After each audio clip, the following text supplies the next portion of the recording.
இப்போ நம்ம வெள்ளம் மழை எல்லாம் பார்த்தோம். அதுலேயும் நீங்கள் சென்னை வாசிகள் அதெல்லாம் பார்த்தீங்க.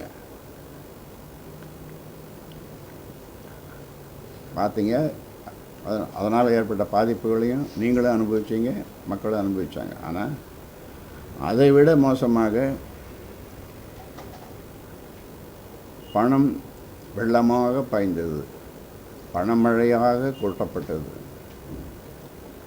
கருப்பு பணம்னு சொல்கிறதா, சிகப்பு பணம்னு சொல்கிறதா, வெள்ளை பணம்னு சொல்கிறதா, என்ன பணம்? கருப்பு பணம் தானே? இதை பேசுங்களேன். கருப்பு பணம் தானே? ஏன்னா எல்லாம் சின்ன பிள்ளைங்களாகவே இருக்குது. ரொம்ப சந்தோஷமாக தான் இருக்குது. சீனியர் சாருங்க ஒருத்தரும் இது கருப்பு பணம். இதையெல்லாம் கொடுத்து வாக்குகளை வாங்கி இந்த அம்மையார் 4வது முறையாக முதலமைச்சராக இருக்கிறார். அதாவது தமிழக மக்களுக்கு ஏற்பட்ட என்ன சொல்கிறது, துரதிர்ஷ்டம்னு சொல்லாமல் ரொம்ப துரதிர்ஷ்டம். ஊடகங்கள் நினச்சா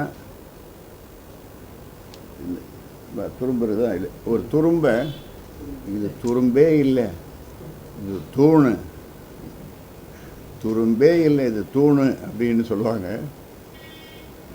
தூணை போய் அதுவா துரும்பு துரும்பு என்று சொல்லுவார்கள். பேச தெரியாதவனை மிகச்சிறந்த பேச்சாளின்னுவாங்க. ஒன்றும் தெரியாதவனை மகா பெரிய ஞானின்னுவாங்க. மகா பெரிய ஞானின்னுவாங்க.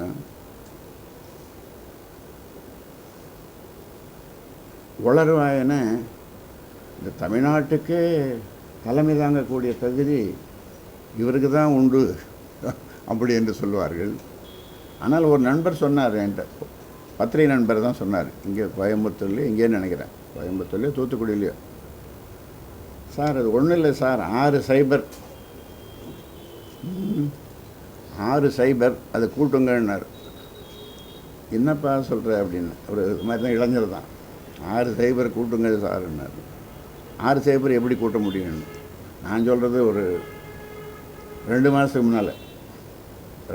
முன்னால் 6 சைபரை கூட்டுங்கன்னார். கூட்டம் அது என்ன கூட்டினா சைபர் தான் வரும். அதான் சார் அதுன்னாரு. அதான் சார் அது, நீ எது இதுன்னாரு. உங்களுக்கு புரிகிறதா? நன்றாகவே புரியுமே. குறும்புக்காரன் ஐயாவே சொல்லணுன்றான். எதுக்கு சொல்கிறேன்னா, இப்படி தமிழகத்தில் நடந்த தேர்தலில் வேடிக்கை வினோதங்கள்,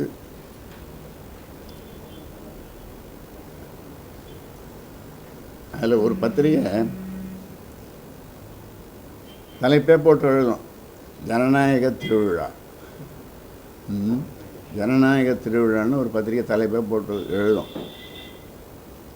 இங்கே ஒரு ஜனநாயகம், அது ஒரு தேர்தல், திருவிழா. சரி, திருவிழா சரிதான், திருவிழா வார்த்தை சரிதான்.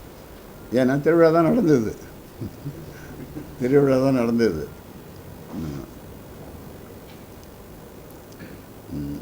திருவிழா தான் நடந்தது. ஆனால் பாவம், ஒரு வார் ரூமில் 30-40 பேரை வச்சுட்டு பயங்கரமாக 2-3 மாதம் வார் ரூம்னா தெரியுமா? தெரியாது, சண்டை போடுற ரூம் இல்லை.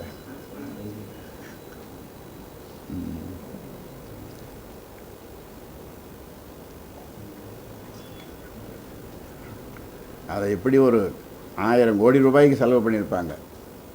நான் சொல்கிறது ஊடகங்களுக்கு, மீடியாக்களுக்கு 1000 கோடி செலவு பண்ணியிருப்பாங்க. கடைசியில் ஐயோ பாவம் என்னாச்சு? ஐயோ பாவம். ஊழல்களெல்லாம் கூட்டணி சேர்ந்து கொண்டு, அதில் ஊடகங்களும் துணை நின்று ஊடகங்களும் துணை நின்று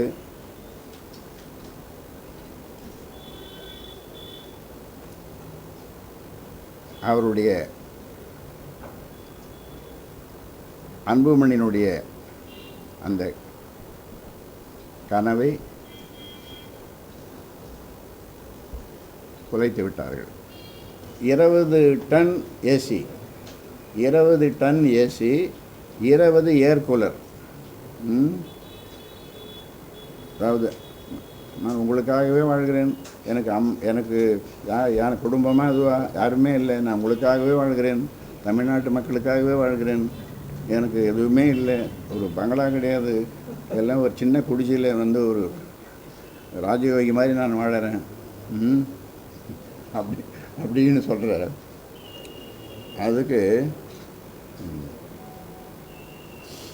20 டன் ஏசி எந்த கூட்டத்துக்கு போனாலும் அந்த ஹெலிகாப்டர் இறங்கும்போது எல்லாம் படுத்துவானுங்க, அது இறங்குறதுக்குள்ளேயே படுத்துருவானுங்க, என்ன மேலேருந்து எங்கே நிற்கிறத பார்த்துட்டு போகுதுன்ட்டு. இது வரைக்கும் மாற்றம் யாரும் கொடுக்கல, இது வரைக்கும் யாரும் மாற்றம் கொடுக்கல. ஒரு தரம் ஒருத்தர் கொடுத்தாரு, ஆனால் மாற்றம்னு சொல்லி இந்த மாதிரிலாம் சொல்லலை. ஏதோ நின்னார், ஒரு கட்சியாக ஆரம்பித்தார், நின்னார், ஏதோ 9-10% வாங்கினார் இல்லையா. அப்போ மாற்றம், இது முன்னேற்றம், இந்த மாதிரி வழிமுறைகள், அது இது ப்ளூ பிரிண்ட்டோடவே அல்லது ரோட் மேப்போடவே அவர் அலையலை, எங்கேயோ அவர் அலையலை இல்லையா. அந்த ஓட்டை வாங்கினது தான். இப்போ உங்களுக்கெல்லாம் தெரியும், பிஜேபி கூட நான் கூட்டணி வேண்டான்னு முதல்ல சொன்னேன். அதுக்கு என்ன காரணம்னா மைனஸ் இவர் அப்படி இருந்தால் கூட்டணி அப்படின்னு சொன்னேன். நான் கடைசி வரைக்கும் நம்ம போகவே இல்லையே. பிரச்சாரத்துக்கு கூட மோடி வந்தார், எங்கள் தலைவர் போட்டியிட்ட தொகுதிக்கு வந்தார், கிருஷ்ணகிரிக்கு. நான் அங்கே போகவே இல்லை, ஓடியாந்துட்டேன் வெளியில். நான் அந்த இதுக்கு போகவே இல்லை. எதுக்கு சொல்ல வரேன்னா, ஒருத்தர் அந்த நேரத்தில் மாற்றம்னு சொல்லாமல் தேர்தல் நின்னார், தனியாக நின்னார், அவ்வளோதான். மாற்றம்னு சொல்ல. ஆனால் இன்றைக்கி மாற்றம்னு சொல்லி உங்களை சந்தித்து தொடர்ந்து இன்னொன்று உங்களை கேட்குறேன், என்ன பண்ணுறது கூட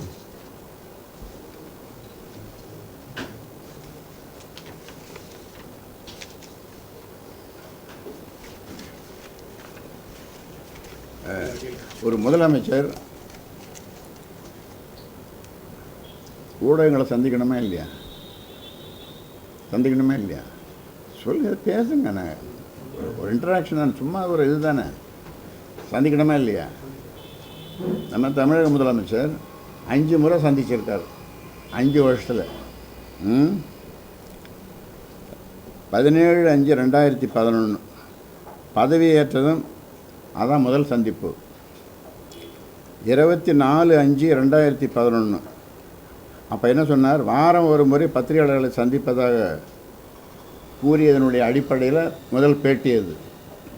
அப்புறம் 31/1/2013 இந்த கமலஹாசனின் விஸ்வரூபம் திரைப்பட சர்ச்சை தொடர்பாக ஞாபகம் இருக்கா? அப்போ 4வது 20/2/2011 காவிரி நடுவர்மன்ற இறுதி தீர்ப்பு மத்திய அரசு இதழில் வெளியிடப்பட்டது தொடர்பாக. 5வது 16/5/2014 நாடாளுமன்ற தேர்தலில் அதிமுக 37 இடங்களில் வெற்றி பெற்றது தொடர்பாக 5 தரம் சந்திச்சிருக்கார். உங்களோட எந்த இன்ட்ராக்ஷனும் கிடையாது, உங்கள் சந்திப்பும் கிடையாது. ஊழல், எல்லாத்துலேயும் ஊழல், அது ஒரு அடிமை, யாரும் பார்க்க முடியாது, மந்திரியிடம் பார்க்க முடியாது, யாரும் பார்க்க முடியாது, மக்களும் பார்க்க முடியாது, பத்திரிகையாளரும் பார்க்க முடியாது, அமைச்சர்களும் பார்க்க முடியாது, அதிகாரிகள் எல்லாரும் பார்க்க முடியாது இல்லையா. முதல்ல உங்களுக்கு தெரியும், அமெரிக்க நாடுகளில் மற்ற அமெரிக்காவிலையும் சரி, இல்லை ஐரோப்பிய நாடுகள்லேயும் சரி, ஒரு பிரைம் மினிஸ்டரியல் கேண்டிடேட்டாக இருந்தாலும் வேறு எந்த இதாக இருந்தாலும் அவங்க ஹெல்த்தை பார்ப்பாங்க, ஹெல்த்துக்கு முக்கியத்துவம் கொடுப்பாங்க அந்த நாடுகள்லாம். ஆனால் இங்கே உங்களுக்கு தெரியும், 10 கிலோமீட்டர் நீங்கள் ஓடினீங்களா என்னன்னு தெரியல, மராத்தான் ஓட்டம் ஓடினார் அன்புமணி. நீங்கள் யாராவது ஓடினீங்களா இல்லை கூட? நோபடி. யாரும் ஓடல கூப்பிடலையா?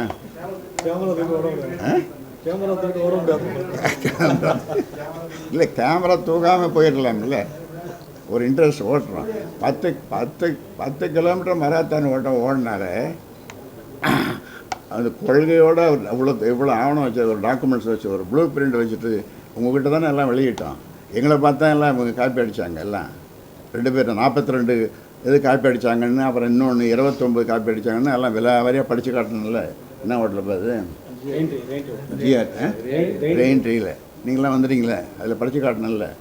அதான் இது மாதிரிலாம் இப்படி இருந்த ஒரு ஒரு ஒரு ஒரு விஷன் உள்ள, ஒரு தொலைநோக்கு பார்வை உள்ள ஒரு இளைஞரை ஊடகங்கள், தமிழ்நாட்டு ஊடகங்கள் சப்போர்ட் பண்ணலையே, ஆதரவு கொடுக்கலையே. நன்றி, வணக்கம்.